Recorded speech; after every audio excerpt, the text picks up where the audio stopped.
Paragraph 1. The morning of March 2nd, 2012 was a busy one for the 5th grade students in Mrs. Goodnight's class at Henryville Elementary School. There was morning meeting with poems to read, jokes to share, and tests to prepare for students.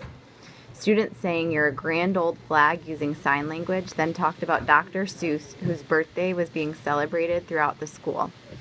"It's just an ordinary day," said student Lyric Darling, who at the time was 12. Except something extraordinary was happening in the skies to the west of Henryville. Two masses of air, one warm, one cold, had collided. Normally, the meeting of two extreme weather fronts will cause a thunderstorm, but in rare cases, the thunderstorms explode into larger and more savage storms known as supercells. These immense storms can move more quickly than a speeding car, with columns of swirling clouds that rise into the atmosphere more than 60,000 feet, twice as high as Mount Everest. Supercells can unleash flooding rains, destructive winds, and softball-sized hailstones. Supercells can also produce the most intensely powerful force in nature, a tornado. At noon, Mrs. Goodnight's students were eating lunch. A line of supercells were racing toward Henryville.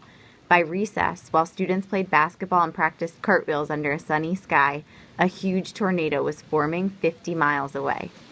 It would soon close in on Henryville, a friendly town of 2,000 people with horse farms, businesses, and homes set amid rolling green hills.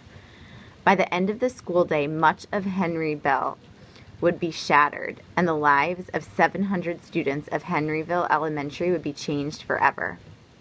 Whirlwinds and twisters.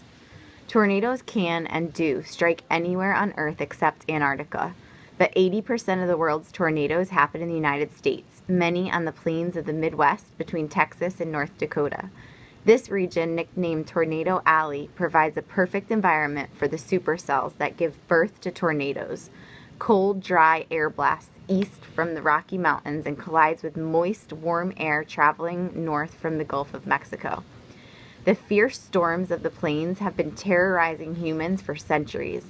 Native Americans told stories of whirlwinds created by the thunderbird, a powerful god who created swirling winds by flapping his gigantic wings.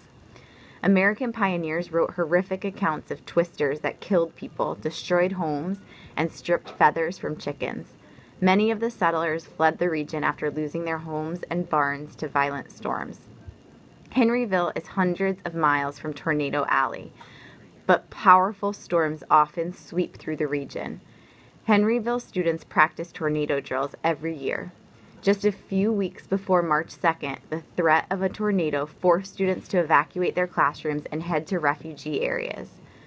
As they had practiced in their tornado drills, Mrs. Goodnight's students sat in an interior hallway near the first grade classrooms, thought to be a safe spot, until the danger had passed. Right now, flip to your packet, answer questions 1 and 2.